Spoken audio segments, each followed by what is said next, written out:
and welcome to this interview series from the Feminist Library.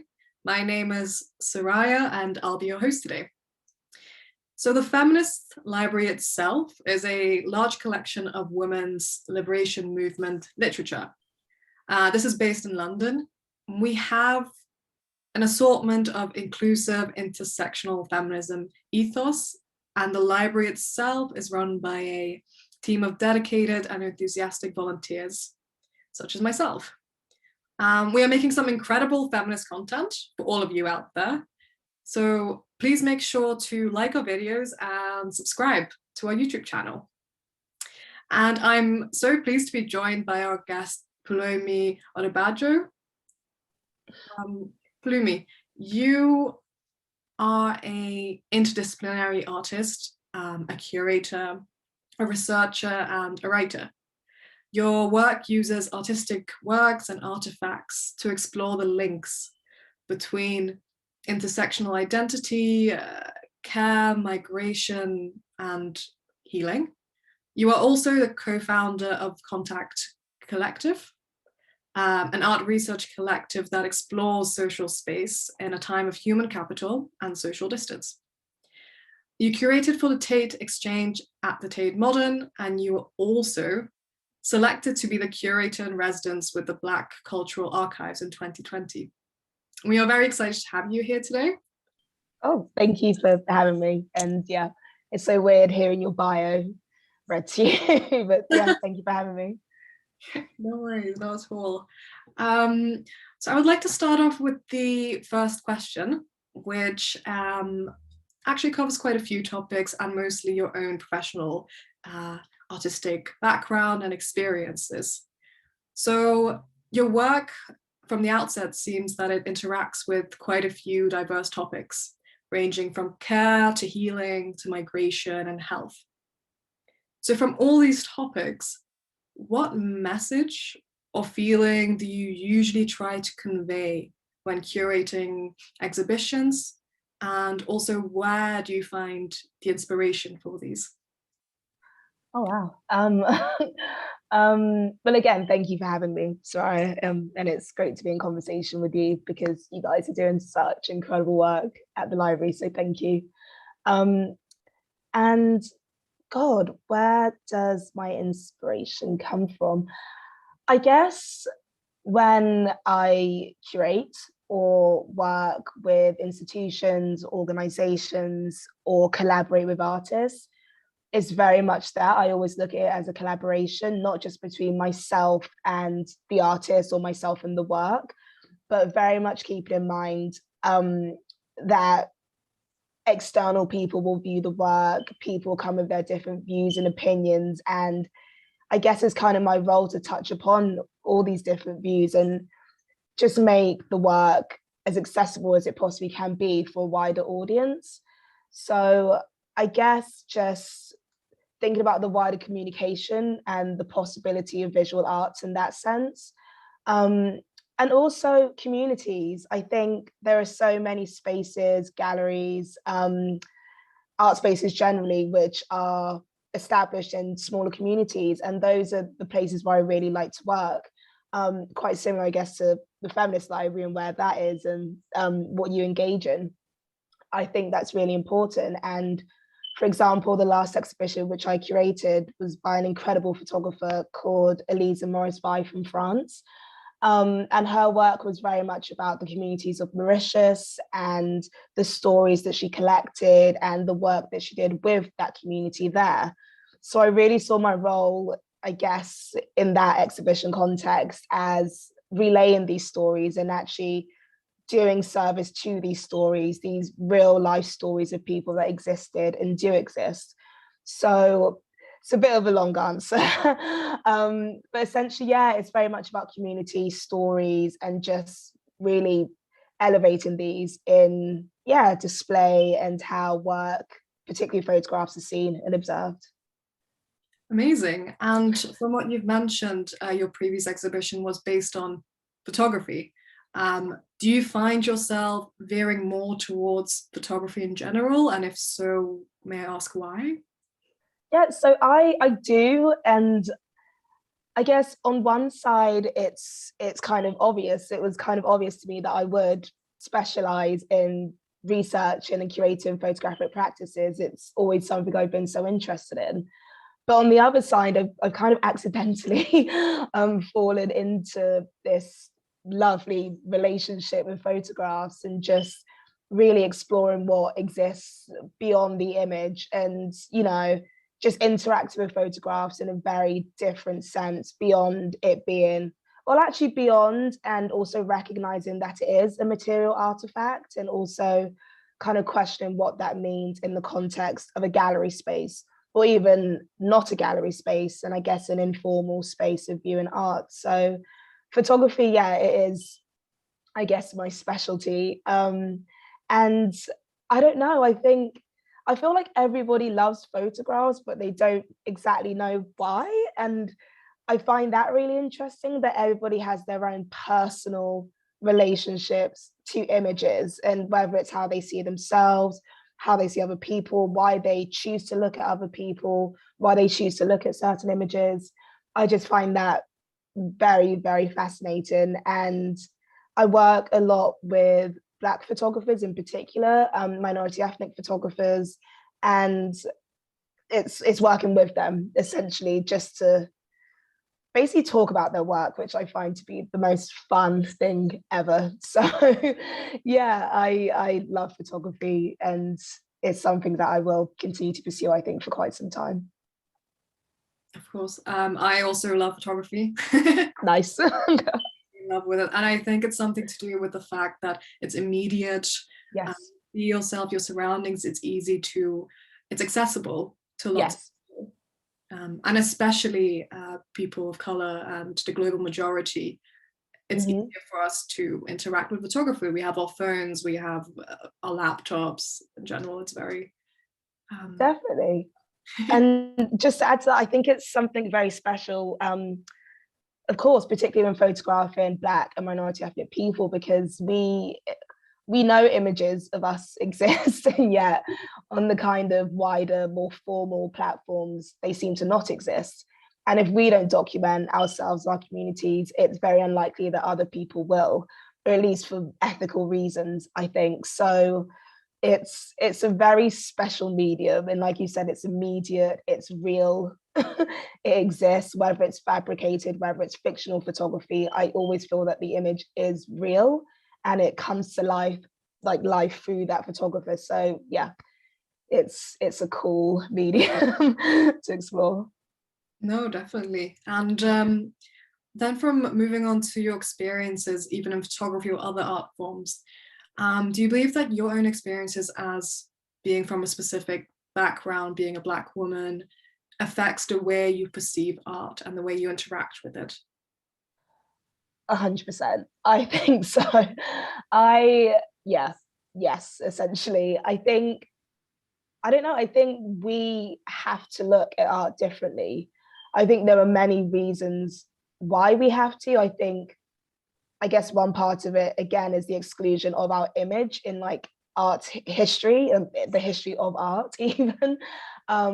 So in many ways, to be Black, to be a woman, to be non-white, heterosexual and male, I think is just a revolutionary act to create and make. I think as a curator in particular, it's quite obvious, I think, when you go to an exhibition and you can tell exactly what kind of audience this institution and that curator had in mind. They never actually envisioned somebody like me, I guess, to come and view the art and to kind of imprint my perspective on the art and how it's displayed. And I think for a long time, that's been the kind of regular case of exhibitions and exhibition practices.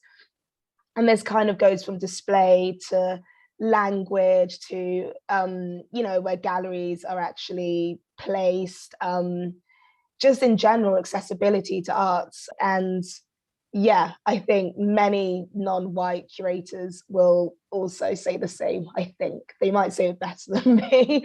But yeah, I think it's definitely, I think who I am has definitely impacted how I work for sure. That's really interesting to hear. Could you give an example of the types of gallery spaces that you feel like were not did not consider people from perhaps our backgrounds as an audience, and what should they have done differently? Oh God, I think I can name quite a few, but I guess maybe one. I don't think I can give a specific example, but I guess I can say, you know, for example, places like the Tate have certain exhibitions, which of course is a wider institution. There are many other things at play as opposed to just simply thinking of, you know, what an audience will like to see. But in terms of, you know, the cost of exhibitions, that in itself is something which I find a bit uncomfortable. The idea of having to pay quite a bit of money to view certain kinds of art. And, you know, that kind of dissonance between a free display and a kind of exclusive like display. I think the language which is used to describe works is very much often only accessible to a certain kind of audience. And many things come into play. Is often not a working class, again, minority ethnic audience who this language is for. I think the idea of, you know, it being a white space and a white cube in which art is hung and we are like forced to kind of approach it, but from a distance. I think there are all these kind of subtle separations of us from the artwork. So I didn't give it a specific example, sorry, but I think that descriptor very much aligns with so many exhibitions in many institutions, I think. Yeah. I have felt the same when I would go to exhibitions that cost £20. Yeah. And I always go in thinking like, this better be the best thing I've ever seen. And some of it is, but it's not always the case. Definitely. I imagine that the artists themselves feel so conflicted having their art in such spaces.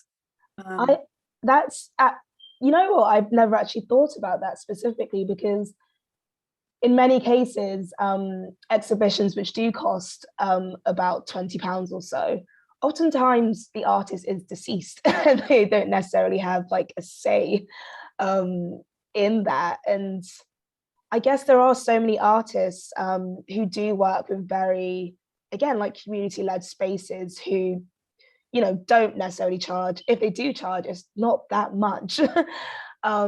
And I guess that is a dialogue that the space has with the artist, and it's just seems way more ethical, I think, in those cases. So yeah, that's a really interesting point.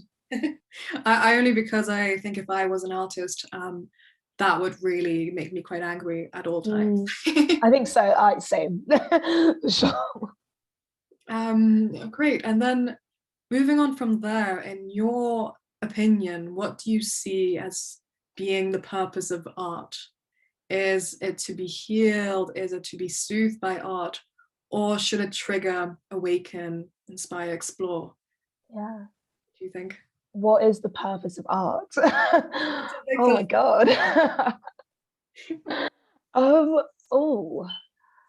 I will in no way give a profound answer to this.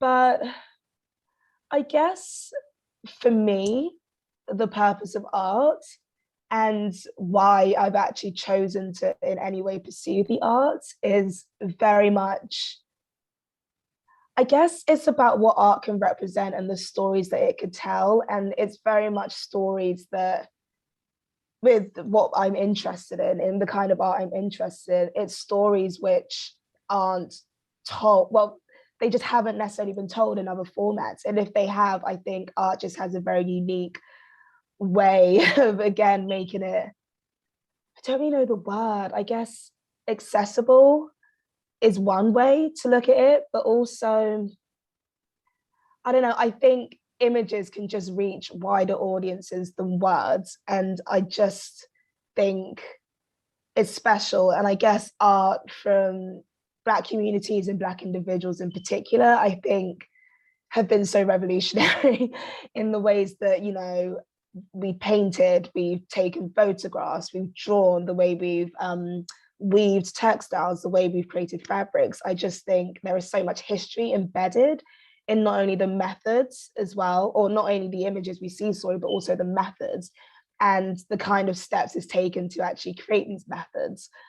I don't know if that necessarily makes sense, but essentially what I'm saying is some art, you just know that there's so much more to it than just the visual. And I think that kind of expression is something very particular to artistic practice. Don't get me wrong, I love like writing and I love literature and I love all sorts of art forms, but there's just something about seeing and watching and participating in that manner, which I think is really special. Yeah, of course. And as you've mentioned, it's accessible. It's at times just you just see it and there it is. And also, I suppose it's a way to observe a way of thinking. So something that you've never seen before, from people's stories that you've never heard before. All of those things make a lot of sense. Yeah, I think when I was researching for my dissertation, which was a long process, I read a piece by a scholar called Julian Enrique, and he was writing about the work of Denzel Forrest in particular. And Denzel Forrest's work, if I guess I'm speaking to an audience, if an audience doesn't know, he creates these beautiful large paintings, which I guess initially start as sketches, which take place in real time in sound system and kind of Jamaican dance hall settings. And Julian Enrique, I think he wrote about how in what Denzel Forrester does, he actually creates a new kind of knowledge and just a new practice and way of thinking, in which the art becomes completely entangled with the history. And I'm explaining it terribly, but basically building on what you said, art it's a form of knowledge, which I guess for a long time wasn't necessarily recognized as a formal form of knowledge. And it's birthed so many new ideas of social life, philosophy, all sorts. And it's great, basically. No, definitely. And it's odd how highly valued it is by people once they understand it. Yeah. Yet it doesn't seem to be reflected in the real world. No, not at all.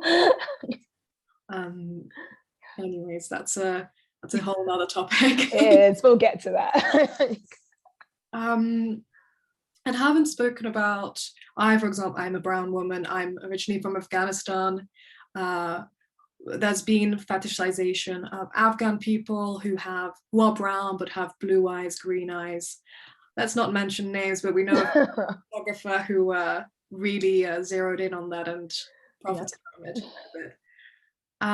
How do you think we should move beyond a culture of fetishization of women's bodies and specifically women of colors in museums or galleries or exhibitions?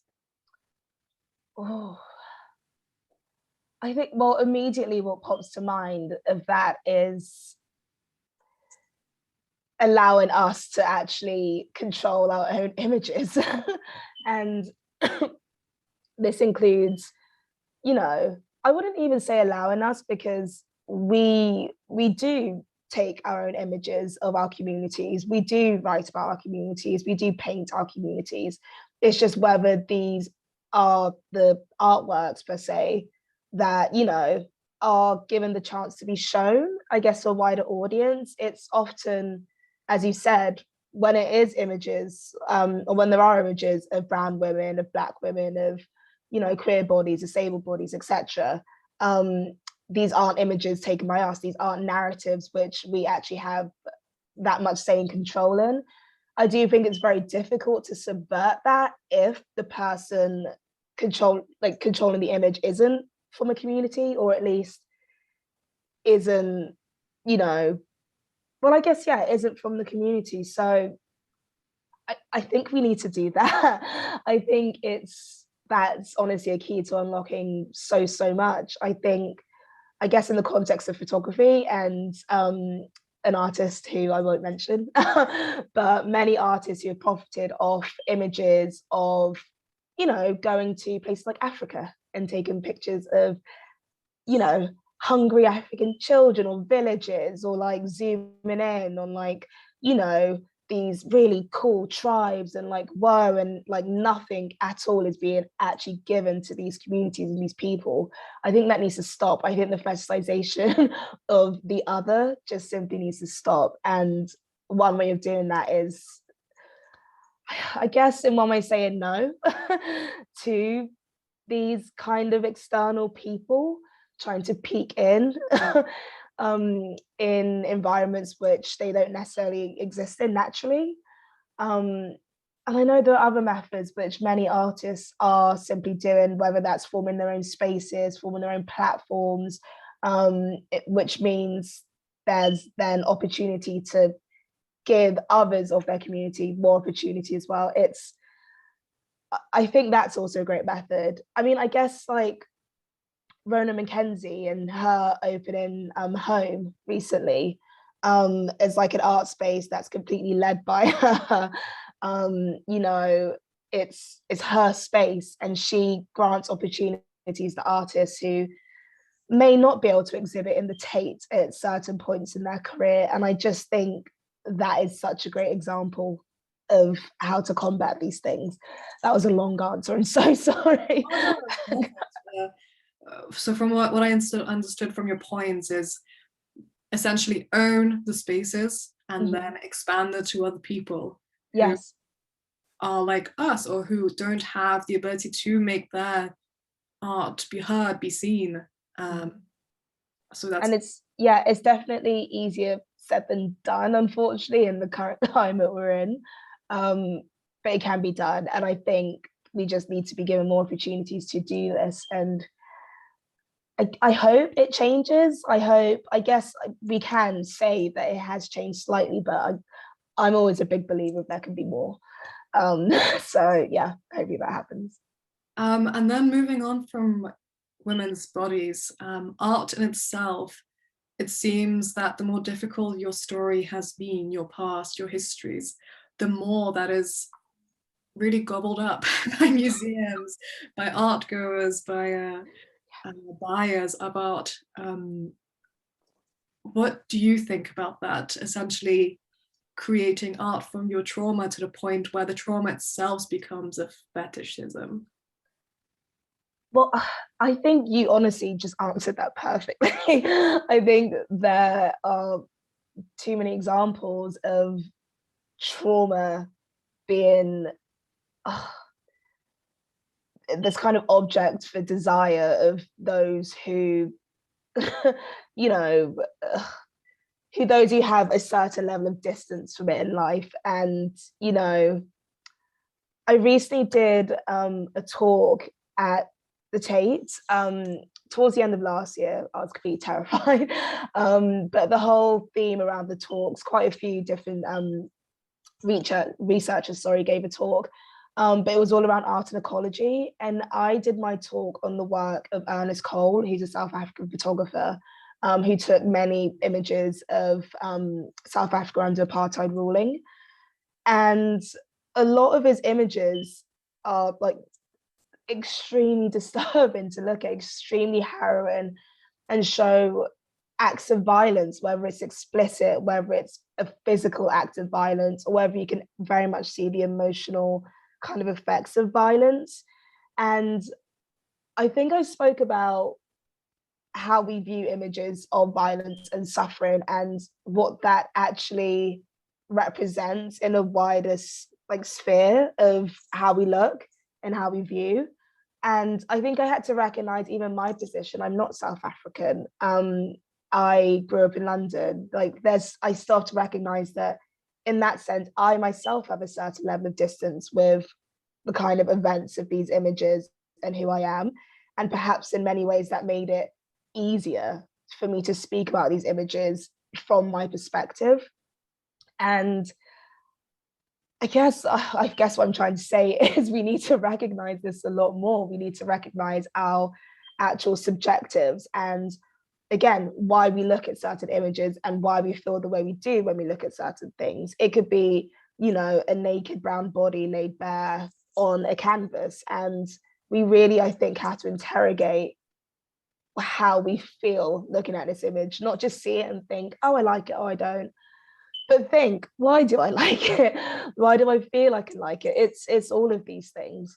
So I don't know, it's a tricky one. And again, I think loads of people are doing the work, whether it's in their research or their writing or their actual artistic practice, to combat these ideas and just these very perverse ways of looking and thinking about art, often from, again, minority ethnic people and artists.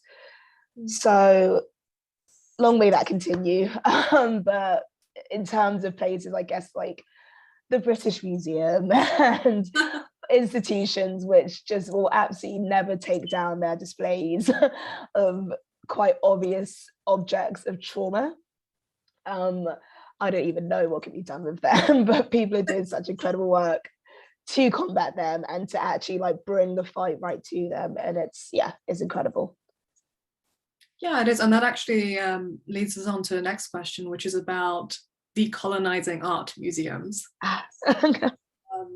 So of course, we've seen quite a strong wave of calls to decolonize museums, whether that is the British Museum in London, the Musée d'Orsay in Paris, the Metropolitan Museum of Art in New York City. So essentially from your experience and from what you've seen and said in the art world, do you believe that this movement is a long-term trend, or do you think it's just going to be a trendy trend? So it's interesting. I think from the people that are doing the work, the active work to aim for decolonization of these spaces, I think there's such a long legacy of people that have been doing this work. And in that respect, I really don't think it's a trend, because I think there's an incredible history of people that have fought for, you know, objects to be returned back to places such as Benin, Nigeria, Ghana, etc. And I don't see these institutions giving it back. So I think as long as they don't, there will always be communities who are fighting for that cause. Absolutely.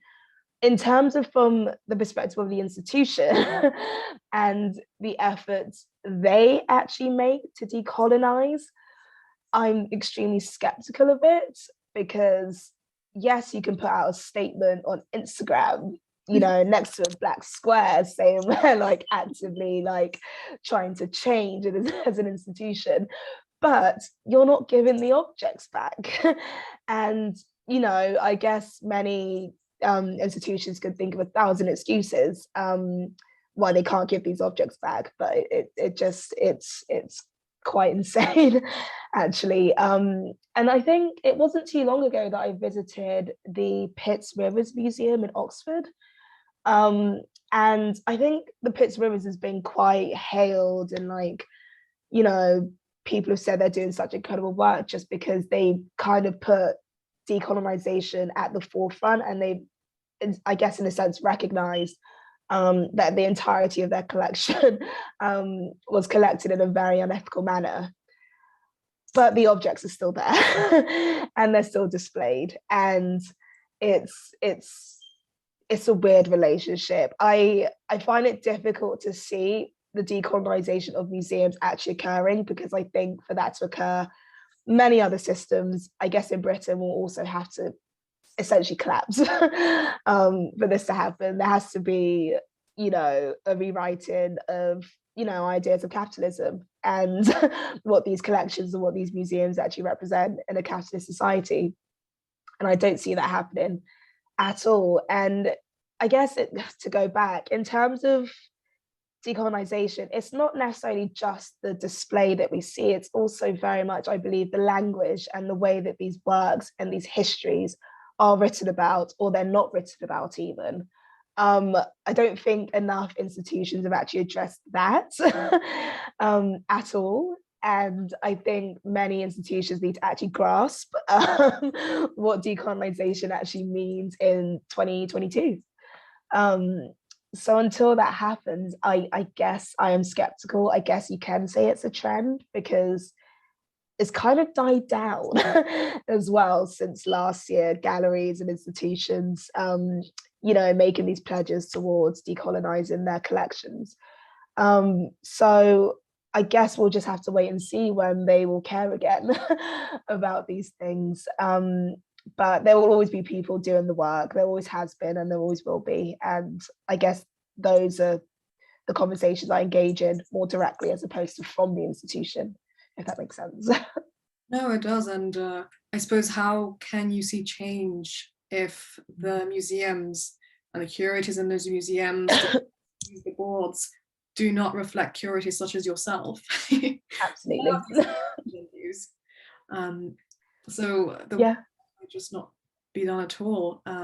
It's very difficult to, it's very difficult to think of an institution being decolonized when, from top to bottom in terms of the salaried, well-paid staff, they're all white, or they're all from certain educational backgrounds. And yet all like the front of house and the security and all the cleaners,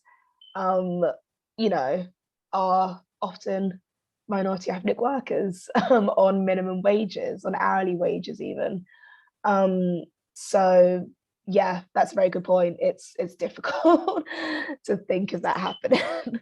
Yep, definitely. And there is an inherent bias in the people they will hire. They hire from specific universities, from specific backgrounds, who can engage with their specific clients from their own backgrounds. So it's just it's not like it seems like a never-ending hole of just like so much that needs to be changed. And it's I guess an interesting question, and I guess I'd love to know what you think. Can you ever change an institution like that when there are so many inherent historical issues which rest within these institutions? And as you said, when there's such a distinct gap of who does certain jobs, who is kind of the face of certain institutions, can it be changed from within, or do you think it's a case of just scrapping it and trying to do our own thing, trying to run our own spaces? And for example, like the Feminist Library, like, I'd love to know what you think, actually. I am in favor of our own spaces, essentially because I have been in spaces which have been trying to decolonize or be against racism by hiring more people of color and have quotas. But essentially, the moment those people are within those organizations or institutions, because of the way the institution is organized, you will probably run out again. Because you might have microaggressions occurring against you, or you have people who you do not feel like are connecting to you as a person, purely because of your background. Definitely. So to me, I'm feeling more pessimistic about it, but again, I guess we have to keep pushing and trying to I guess we will get to a point where we're just like, I can't push anymore, I don't want to push. And it's coming. In fact, I say we might all get to a point. I think we've gotten to that point many a time, and that's why so many spaces have been birthed out of this just tiredness and actual fatigue of having to fight microaggressions, having to tell people 10 times a day how to pronounce your name. I agree with you completely. Yeah, it's difficult. It's very difficult because you'd have to do double, triple the amount of work that a normal person in that space might not have to do. So the fatigue hits you much faster. Yeah, and a lot more aggressively, for sure. Definitely. And this kind of links, the next question links into our point about creating our own spaces. Can art be used as a way to heal from the traumas of colonialism, neocolonialism, white supremacist capitalism, or should it be leveraged as a tool to create change? or it could be both. What do you think? I think it can be both. I think it absolutely can be. And I think it very much depends on the individual or the community and, you know, how they define art, what art actually represents to them. And, you know, I guess I should say that the reason I'm kind of doing this interview with you is because Shanelle Callaghan, who I worked on the Tape podcast with, she also volunteers at the Feminist Library, if I'm correct, and she's incredible. And we worked on this podcast for Tate about, God, it must be about a year and a half ago now, or at least just over a year ago now. And it was all about healing and how art practice can be used as a tool for healing. And I think Shanelle and I were very keen on expanding beyond this kind of Western ideal of art just being, you know, a painting or a photograph or, you know, these kind of classical forms of image making. And we spoke to dancers, we spoke to therapists, we spoke to curators, we also spoke with artists as well. And it was just incredible because they all essentially spoke about how art, whether they explicitly recognized it or not, how it was a healing tool for them, how it made them, you know, see themselves in a different light, how a certain artwork made them reflect on a certain aspect of that, of their life story. I guess I should also state that the podcast, we spoke to completely Black women, and it was very special. And I remember one of my favorite experiences working on that podcast was going to Kelechi Okafor's studio in Peckham, and speaking with her about how pole dancing and dance and physical kind of activity was used as a healing practice for her. And you never actually think of that in the context of art, but it is an art form, and it's absolutely helped her to hear from all she said. And I recommend people listen to the podcast because it was great and it's just amazing to listen to. So yeah, I think it actually depends on the individual and again how they recognize art, what art means to them, their backgrounds, you know, their current interests, all of these things. Yeah, and I think there's an entire history again of evidence of art being used as a healing practice, and it goes back so far, in so many different places of the diaspora. So yeah, essentially, yes, I definitely think it's a tool for care, for healing, for all of it. Yeah, I agree. And also, many people have had the traumas of intergenerational trauma, which sometimes you don't know how to express. You don't have the words necessarily. No one might have told you about it, but those itself are traumas of colonialism, of imperialism. And so art itself can be an outlet for those people. And it's interesting because traumas of colonialism, you know, intergenerational violence and witnessing all of these things, again, you speak to people and they don't necessarily recognize that as a trauma. And that's not me saying like, oh, how can they not recognize it, but more so that, you know, they may not realize as they're making or talking or writing or researching that these different methods are actually an outlet of them recognizing this as trauma and actually healing from these traumas. And I think that's a very beautiful element of what art is. So I guess actually going back to the question you asked before about kind of what is art, I guess it's a healing method for many people, and I think it will continue to be for quite some time, unfortunately. But yeah. Yeah, definitely. And I think that also touched the point on the trauma point we made on before, how that it becomes potentially a fetish, but also it's not, because as you mentioned, it's a way to heal from your history, from your past. So it makes sense for you to use art for that.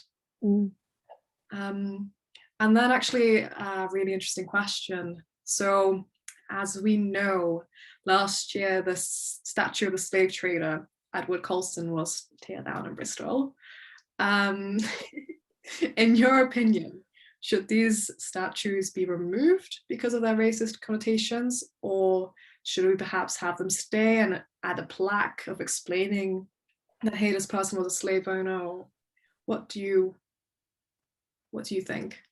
I personally think tear them down. I think let's remove these memorials, because I guess we have to think about what is a memorial. It's to retain a memory of either an individual's contribution to history or just of that individual, like in themselves. And when it just all blows my mind, of course, that people would actively fight to retain statues of slave traders, of people that accumulated their wealth through violence inflicted upon others.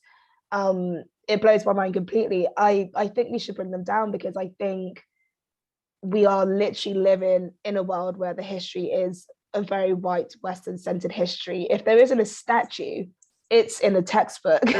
You learn it through, education. Unfortunately, it's not as if these people's histories and names will be eradicated.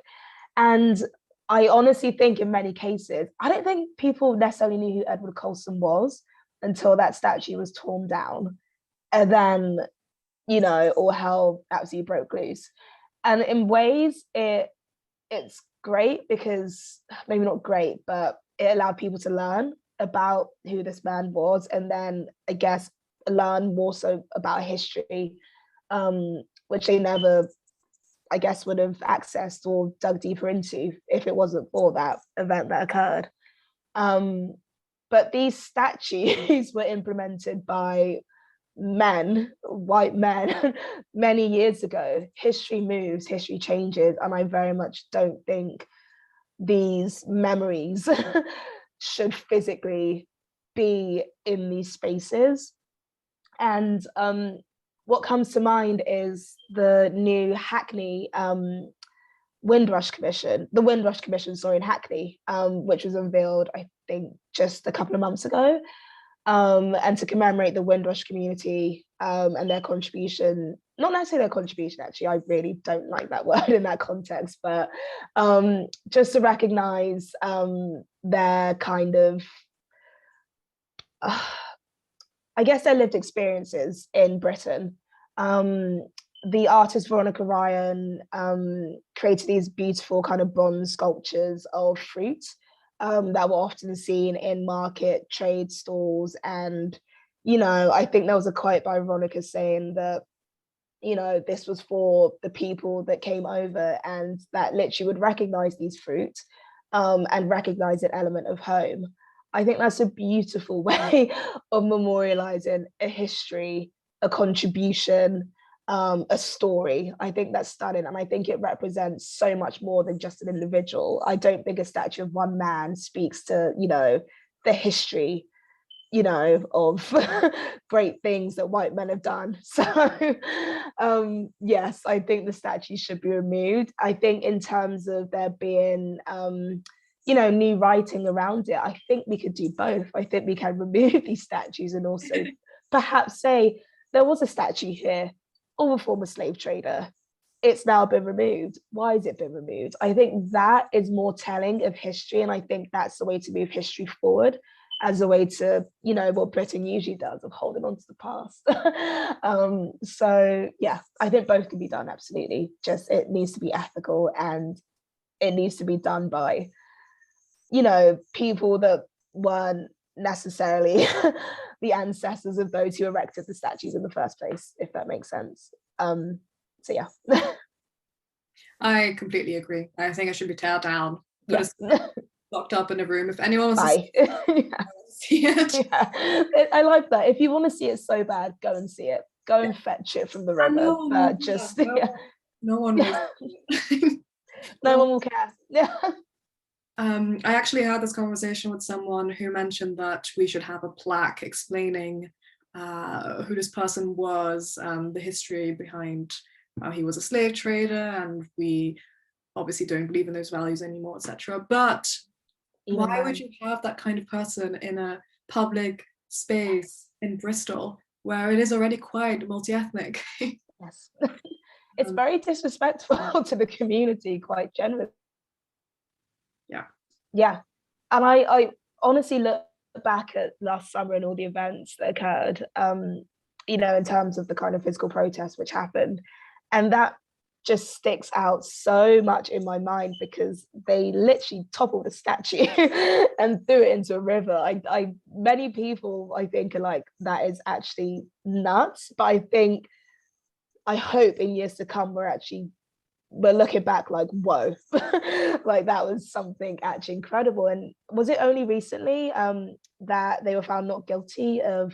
Yes. Yeah, ridiculous. Which I don't understand why it took so long to come to that verdict. But it's great what they did, and yeah, fantastic work. I agree, 100%. Yeah. And then, while we spoke about the statue aspect as well, and going back to art and healing, so as we know, COVID-19 cases are rising quite steadily. Some people fear another lockdown. In this context, how do you think art in general could help people navigate these hard times? And what is the value of art during a pandemic? Oh, that is, oh God. I think that's a question that whether we know it or not, every kind of art worker has really like had to reflect on and think about, whether it was last year when everything was digital, when everything you know, seemed to have the ability to merge into like a digital output. I think we all questioned, what is the purpose of this in a time where there is so much pain and like death happening and occurring, and people are actually suffering in many parts of the world. So it's a really difficult question to answer, and I personally I find it very difficult to answer because it's still a pandemic, and it's still happening, unfortunately, and I think it will happen for quite some time. But I think for me personally, it's forced me to reassess my position in the arts and forced me to reassess, you know, my output of labor. I now actually view my time and labor as something that's precious. And I didn't before. I just, you know, saw my labor as something that people could absolutely take advantage of. And I kind of owed people my labor and my time and my tiredness and my fatigue and all of these things. And I've reassessed that completely, and I think I've had to just kind of center myself in what I do. And I hate that that kind of sounds radical because it shouldn't be. But unfortunately it is in the society we live in. And you know, as you mentioned, I've spoken and actually centered ideas of care in much of my work over the last 2 years, because it kind of seems like I had to think about what care represents in, you know, a time of, you know, social distancing, a time of, you know, social upheaval, the time of social crisis, as people term it. So it's difficult. I guess I think I can say for myself that even before the pandemic kind of began, I always centered communities and collaborations and ethical modes of working within my practice, and I will continue to do that. So I don't think it's completely changed my outlook or how I've worked. I think I've always worked in a good way. But I think it's very much about recognizing who I'm working with, and you know, making sure that they feel comfortable, making sure they are in a space to actually actively create alongside me, actually giving my time, myself, the time and space to create work as well. And again, I think many artists and art workers are doing this also, and I hope it continues for quite some time, because the art world does not slow down, unfortunately, for anyone. So it's at least we can try and slow ourselves down, I guess. No, of course. And I know that artists get their inspiration from different spaces, oftentimes different situations. Something will just trigger an idea, and there it is, the new art piece. Yeah. But in a pandemic, you're constantly at home, if not most times. Yeah. And also, I was going to say also, I think quite generally working within the arts, I've said this before, it's really isolating, often, not even just the arts. I think most, like a lot of creative practices, it's this, well, I think it comes from this idea of like, the isolated male like figure, and like he's a thinker and like he only can work alone and all of these things, whether it's Jackson Pollock in his studio, like throwing paint alone. I think it's just these images of, that's just acceptable, like that's how people should work in creative fields. Like you need to be alone, you need to spend hours on your desk writing, whether you're writing or not, you just should be there. And I hate that. I really, really hate that. And I think there are many things which are combating that, like working as collectives, working as part of a collective, working in spaces that allow for communal working and general communal workspaces, I think, where you can actually communicate whilst creating, I think is incredible. But yeah, I think just working in the arts can be quite lonely, especially if you are, in my opinion, especially if you are minority ethnic, and in many times if you are a woman, it can feel very, very stressful when creating. So yeah, I just hope that I hope we actually talk about that more as well. Just because you only see many times the good parts of work. You only see, when a new piece is commissioned, or somebody's featured in an article, or when the exhibition is done. And not many people, I think, because it's not something you necessarily want to talk about, because we know how difficult roles, opportunities, jobs are within the art world. But I would love to speak with more people just about, how stressful it is sometimes, and, how uneasy it was to get certain opportunities. I think it's great to hear those stories be shared as well. Of course, yeah, and it makes sense because I suppose artists are almost seen as mystical beings. You just create things, yeah. And it's also vulnerable in a way to showcase your art process, or how to even explain it. Seems like a whole different dimension to be able to do that well. Yeah, I know, I still struggle with it. Yeah. We are nearing the end of the interview, so this is my last question. What is a feminist movement, book, or artwork, or artist that particularly inspires you, and why? Oh my God. Oh, that is, I can't say one name. I can't say one book. I think that's physically impossible to do. I think with the recent passing of Bell Hooks, I would have to mention her entire body of work and what that has done for so many Black women, for so many brown women, for so many queer people. Just revolutionary, all that she did. And I guess I can very much say that my feminism, my womanism, it started from her work, from Audre Lorde's work, from all of the incredible scholars and thinkers that came before me. In terms of but people now who are really inspiring me, the work of Lola Olufemi, who does a lot of work with the Feminist Library, I believe, is incredible. It's such a necessary intervention in gender studies, queer studies, feminist studies. I think is absolutely fantastic. And I just can't wait to read more and more of her stuff for sure.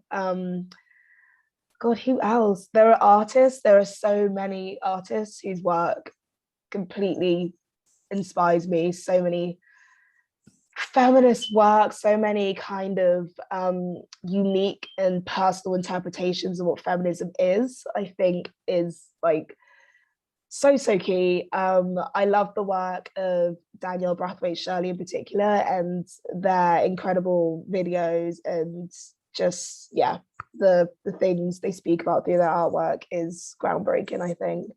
I could list everyone. But I will stop there. And also the work of the Feminist Library, of course, is just fantastic. And yeah, basically all Black and brown and non-white women inspire me every day. I can say that. I mean, that's really amazing to hear. And Bell Hooks, her writing and her ideas, I find that has a lot to do with your interests, so care and healing. So that does make a lot of sense. Sharing all of that, and your work, your thoughts and ideas. And honestly, I am looking incredibly forward to your career and what's in ahead for you in the future. Oh, thank you so much, and likewise, and just all the work at the Feminist Library. It's going to be a good year, I hope. Yeah. Fingers crossed. Yeah. And thank you everyone out there for listening.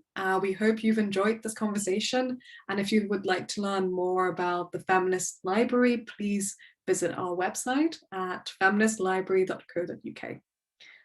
We've got a lot of great events coming up, and you can sign up to volunteer with us if you're interested. You can also find us on Twitter, Instagram, and Facebook. And if you like this video, please do comment, subscribe for more great feminist content. Thank you.